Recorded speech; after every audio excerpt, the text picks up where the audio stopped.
Detik-detik pendaki saksikan langsung pesawat IAT meledak usai hantam gunung. Detik-detik pendaki menyaksikan sendiri pesawat ATR 42500 milik Indonesia Air Transport atau IAT meledak lalu terbakar hebat seusai dikikis gunung.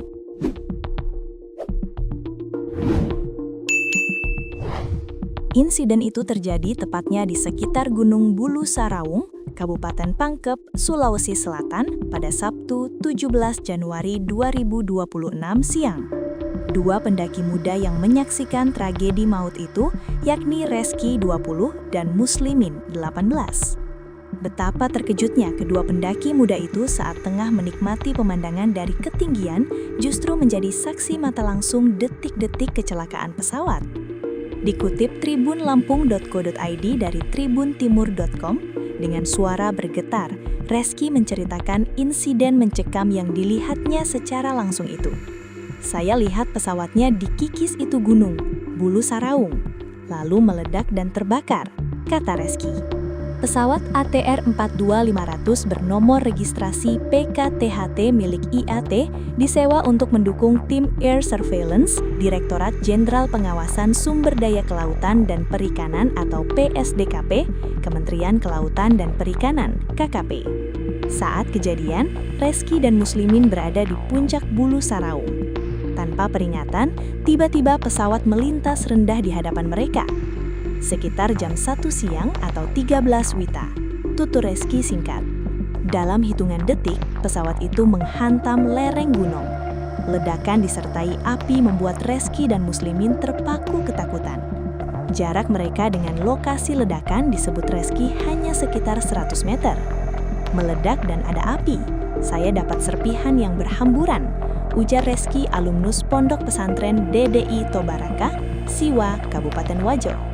Reski mengaku tidak sempat merekam kejadian secara utuh karena semuanya berlangsung sangat cepat. Cepat sekali kejadiannya, tuturnya. Meski demikian, seusai ledakan keduanya menemukan sejumlah serpihan badan pesawat yang memuat logo Kementerian Kelautan dan Perikanan serta beberapa dokumen yang ikut terhambur. Penemuan itu sempat direkam Reski menggunakan ponselnya sebagai bukti awal. Pesawat tersebut diketahui mengangkut 3 pegawai Kementerian Kelautan dan Perikanan, yakni Ferry Irawan, penata muda tingkat 1, analis kapal pengawas. Deden Mulyana, penata muda tingkat 1, pengelola barang milik negara. Dan Yoga Noval, operator foto udara. Dilanda rasa takut dan khawatir akan kondisi sekitar, Reski dan Muslimin akhirnya memutuskan turun gunung. Mereka kembali ke wilayah Balochi dan tiba setelah sholat asar dengan membawa kabar duka dan serpihan dari tragedi kecelakaan pertama di dunia aviasi tanah air awal 2026. Sebelumnya, pesawat ATR 42500 yang dioperasikan Indonesia Air Transport dilaporkan mengalami hilang kontak di wilayah Sulawesi Selatan saat dalam penerbangan menuju Bandara Sultan Hasanuddin, Makassar. Pesawat turboprop tersebut selama ini digunakan oleh Kementerian Kelautan dan Perikanan (KKP) untuk mendukung kegiatan patroli maritim. Hingga kini, tim SAR gabungan masih terus melakukan upaya pencarian sekaligus verifikasi di area yang diduga menjadi lokasi jatuhnya pesawat. Basarnas menegaskan bahwa fokus utama operasi saat ini adalah menemukan titik pasti keberadaan pesawat serta memastikan kondisi seluruh awak dan penumpang. Proses pencarian dihadapkan pada tantangan medan yang sulit mengingat lokasi didominasi kawasan pegunungan dan hutan lebat. Terkuak komunikasi terakhir pilot pesawat ATR 42500 milik Indonesia Air Transport AIT dengan petugas Air Traffic Control ATC sebelum dinyatakan hilang kontak. Petugas ATC sempat memberikan arahan koreksi posisi agar pesawat kembali ke jalur pendaratan sesuai prosedur. Hal tersebut lantaran ATC melihat pesawat teridentifikasi tidak berada pada jalur pendekatan yang seharusnya. Insiden pesawat AIT hilang kontak tersebut terjadi saat terbang dari Yogyakarta menuju Makassar pada Sabtu, 17/1/2026. Dikutip tribunlampung.co.id dari tribuntimur.com, Direktorat Jenderal Perhubungan Udara Kementerian Perhubungan telah menyampaikan holding statement resminya.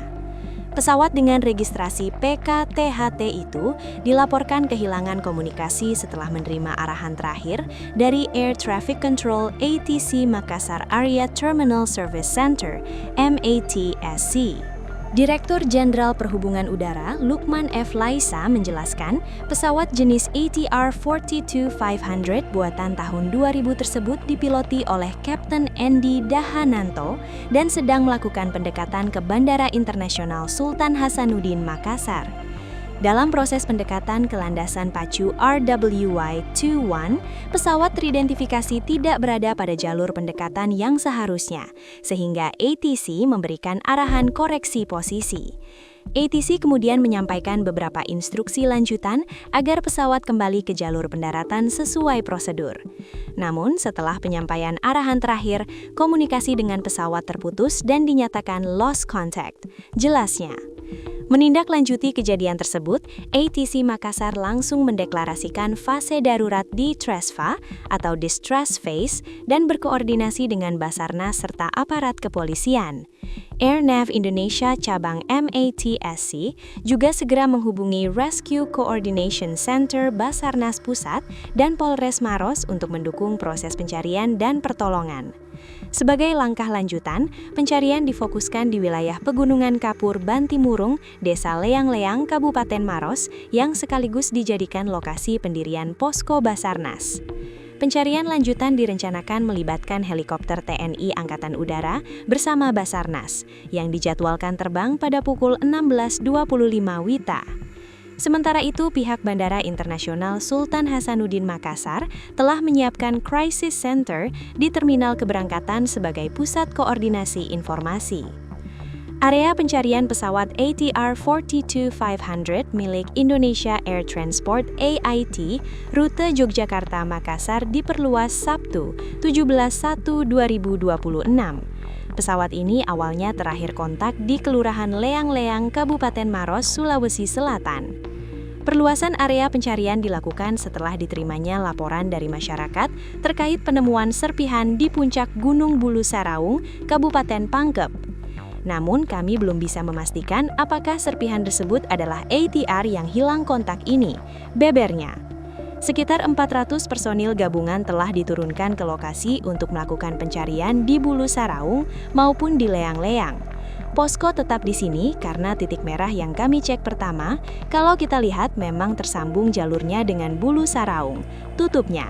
Selain penyisiran darat, pencarian juga dilakukan menggunakan drone. Kami sudah melakukan pencarian menggunakan drone. Selain itu, ada keterangan dari warga yang mengaku mendengar suara dengungan di sekitar lokasi, ungkap Andi Sultan. Namun, kondisi cuaca menjadi kendala dalam proses pencarian.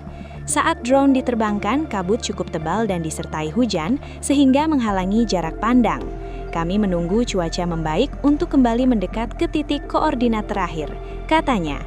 Ia mengatakan jarak dari posko menuju titik terakhir lost contact perkiraan sekitar 16 km dengan medan pegunungan.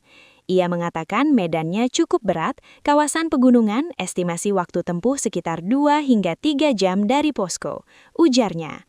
Selain tim darat dan drone, TNI Angkatan Udara juga ikut membantu pencarian menggunakan helikopter. Dari TNI AU melakukan pencarian udara menggunakan helikopter, tambahnya.